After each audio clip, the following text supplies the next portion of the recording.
दुल्हा के पापा छै बेईमान, मांगे घड़ियों चेन के दाम।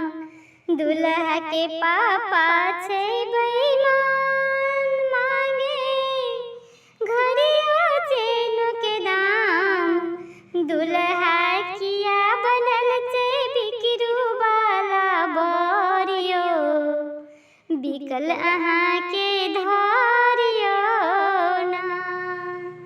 दुल्हा किया बनल छै बिकरू वाला बोरियो, बिकल अहाँ के धरियो ना।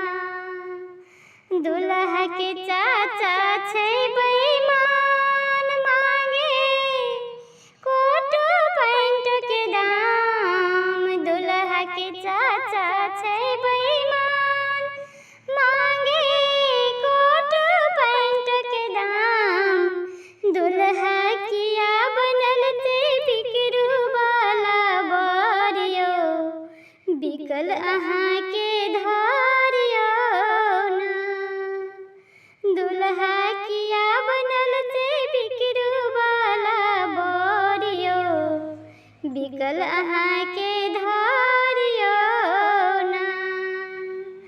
दुल्हा के भैया छै बड़ बेईमान, मांगे पढ़ाई लिखाई के दाम। दुल्हा के भैया बड़ बेईमान, मांगे पढ़ाई लिखाई के दाम। दुल्हा किया बनल छै बिकरू वाला बोरियो, बिगल समूचा धरियो ना। दुल्हा किया बनल छै बिकरू वाला बोरियो, बिगल समूचा धरियो ना।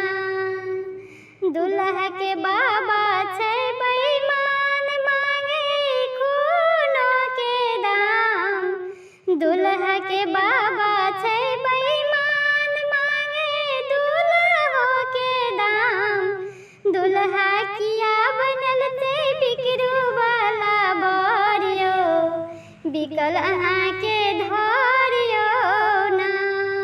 दुल्हा किया बनल छै बिकरू वाला बोरियो, बिगल अहाँ के नामियो ना।